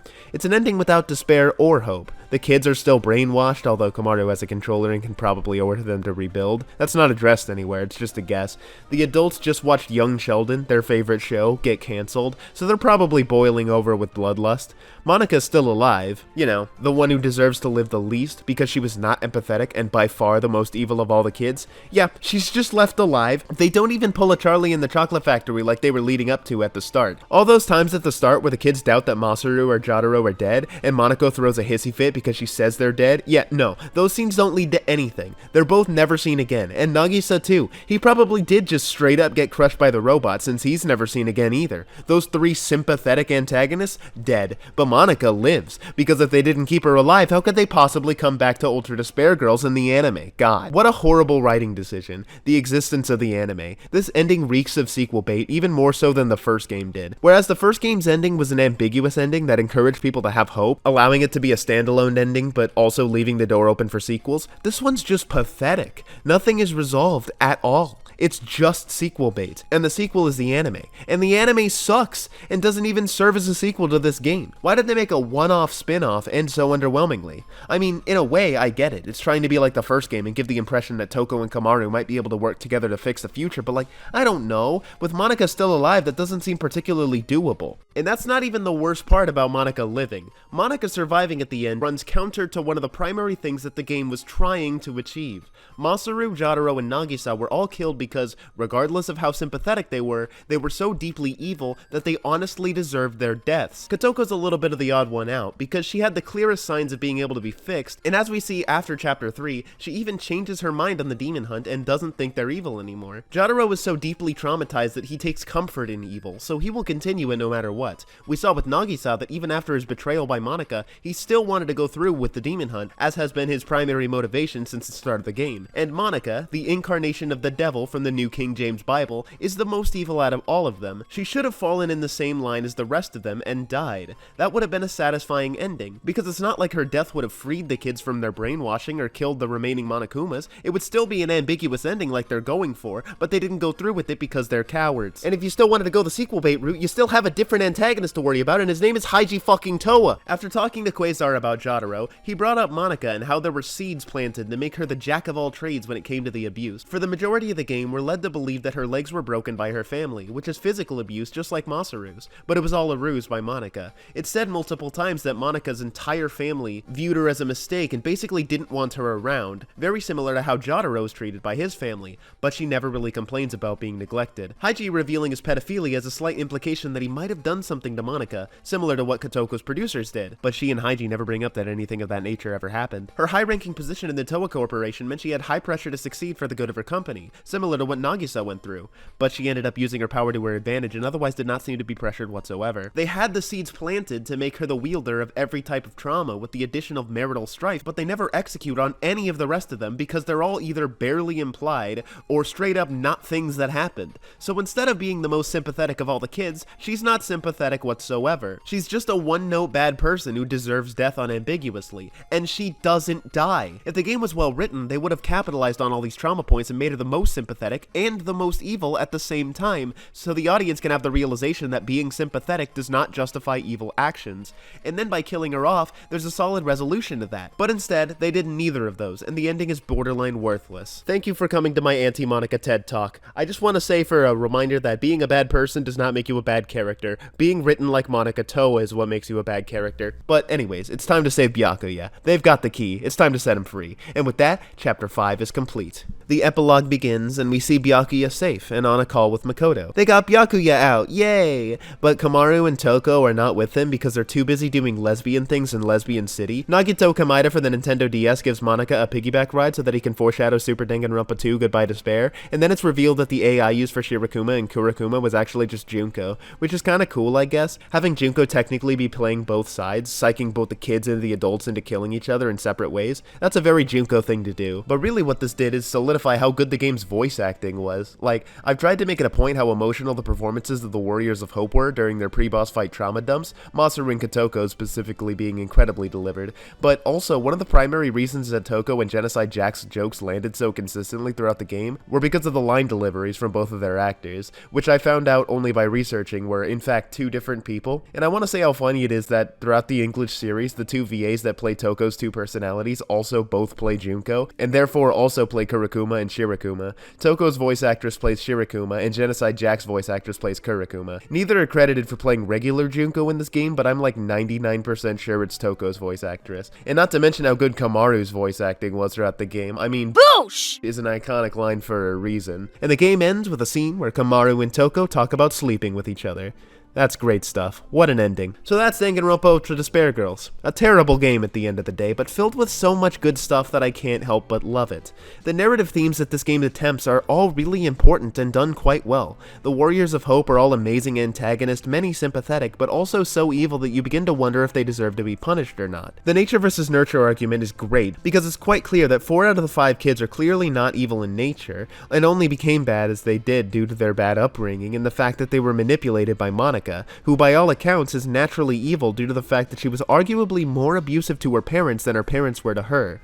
The rehabilitation versus retribution argument also works really great on these kids in particular because they're children. They're the people who would be most positively affected by rehabilitation, but they're also impressionable enough to be corrupted beyond repair. We can see Monica's fundamental philosophy be so misanthropic that she deserves death unambiguously, and yet she's the one that doesn't die, because this game refuses to be anything other than a mixed bag. You can have something as brilliantly written as the first half of Chapter 3, and it will be immediately followed up by the latter half of Chapter 3. You have this brilliantly written, serious chapter talking about an extremely delicate subject that's treated with care, and then just throw it away to make surface-level, unfunny, and genuinely uncomfortable pedophilia jokes. Every good thing this game has is countered by some misstep that ruins it. Haiji Toa being a good antagonist, countered by Haiji Toa being Haiji Toa. The Monokuma kids killing the Warriors of Hope, ruined by Monaca surviving. And kinda by Kotoko, but personally I think her dying would have been a bad thing. The trolley problem of breaking the controller, ruined because the trolley problem isn't even mentioned until the second to last one. But everyone knows this game is bad, and when I see people say this game is bad, I get the sense that a lot of them miss the point of why this game is bad. Many will just look at Jataro or at Chapter 3 and just say, this game makes me feel uncomfortable, so it's bad. But that's the thing. Some of the best moments in the entire game are the ones where tragedies are played seriously, where the game tries to make you feel uncomfortable. Because at the end of the day, the central message of the game, that child abuse is bad, isn't going to get through to anyone if the game's nice about it. It's gonna make you feel like shit, to drive you to improve society. The best way to get society to improve is to make it obvious that it's bad. Nobody wants to change a reality that isn't uncomfortable. The best art isn't necessarily something that makes you feel good. That's not necessarily what art's for. The best art is something that makes you feel something. And if this game makes you feel bad to the point of doing something productive in society, that's one of the best things a piece of art can be. And that's what this game is best at. When it doesn't treat the subjects it touches upon with so much levity that it comes across as disrespectful. When it actually goes out of its way to be like, hey, this right here, this is fucked up. You do this? You shouldn't. You see anyone else who does this? Make them stop. You can. You can improve society. That's when it's good. Think of Toko's entire thing. Her whole thing the entire game was shitting on the people who said they can't fix anything. The type of player who plays this game feels like shit, wants to fix things, but thinks they're too powerless to change anything. That's what Toko's there for. Toko directly addresses those people in particular by calling everyone who just stands and waits cowards. She wants people to take action.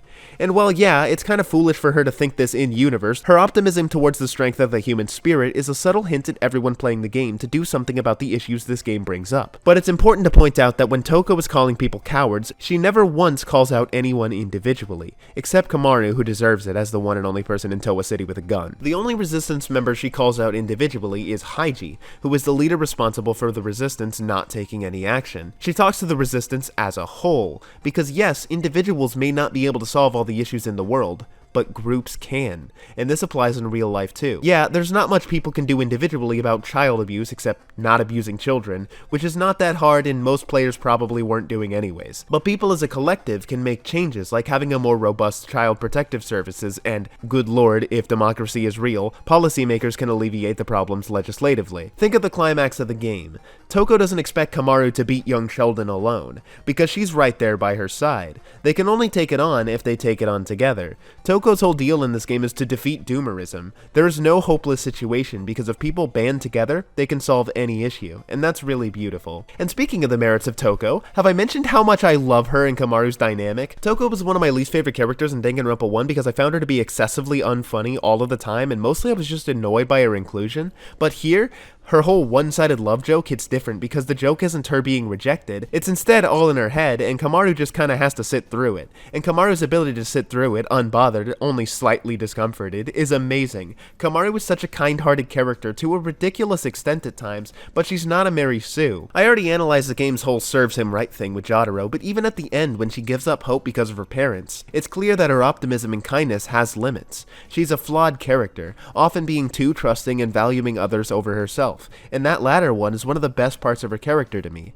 Her belief that she's just a normal girl, incapable of anything, is balanced perfectly by Toko. Kamaru believes that Toko is incredibly strong and someone who she could never be, but in reality, Toko's one of the most flawed characters in the whole cast. Toko hates herself more than anything, because she sees herself as a friendless girl failure, and meanwhile Kamaru basically idolizes her because she only sees her strengths. That dynamic is really neat to watch, and seeing them become friends is one of the most heartwarming things in the game. Not to mention, they work really well as a comedic duo. Every interaction between the two of them is either heartwarming or funny, and the ones that aren't are either because they're trying to advance the plot or the gameplay. These are the two strongest characters in the entire game. I love them so much. Plus, if you're into shipping, these two will give you a lot of material to work with. They're incredibly cute together. If only Danganronpa wasn't homophobic and let them actually get together. One of the hardest things to analyze in the game is the comedy, because it's really difficult to say anything other than, this line is funny, all the time. So you'll just have to trust me on the fact that this is easily the funniest Danganronpa game. Kurakuma has a good few lines, Nagito's fourth wall-breaking shtick is entertaining, Kotoko has some great lines, and Kamaru and Toko are literally the perfect comedic duo all of the time. Although the comedic tone sometimes undercuts the serious nature of the story itself. There's more than enough times where it doesn't, and the fact that it's funny in those moments really keeps this game from being the depressing mess that some of my analysis made it out to be. Oh, also, one last thing. I was checking my notes that I wrote at 1 AM because I was thinking about this game and it kept me from sleeping. That's what inspired me to make this whole video, and there's this one thing I didn't touch on, and that was, and I quote, the brainwashing, ellipses, those kids didn't do it on their own, ellipses, they are what they are because of society, wayo. What I think this means is that the brainwashing is like a metaphor for the fact that children are impressionable. They wouldn't resort to violence unless they were taught it. If you agree with the philosophy of Rousseau rather than Hobbes, you'll agree that human nature is naturally good and can be corrupted. Basically, the Monokuma kids would not be evil without the brainwashing, and the real-life kids wouldn't be shitbags unless their parents made them that way. That's why the only unambiguously evil kids are the Warriors of Hope, and the rest are simply controlled. And it also explains why having the Warriors of Hope all suffer from abuse makes them what they are. That's a cool little philosophical argument that the game probably didn't intend for me to read into, but here we are. So in the end, is this game brilliant? Fucking no, but it has a lot going for it. If not for the fact that it's a terrible game with horrible writing all over the place, this would be a masterpiece. But because we live in the world we do, this is at worst a piece of shit and at best a mixed bag. I love this game so much, but in the end, all I can do is call it my favorite train wreck. But before this video ends, I just wanted to let you know that Monaca does not do number 2 and you'll just have to settle with mine.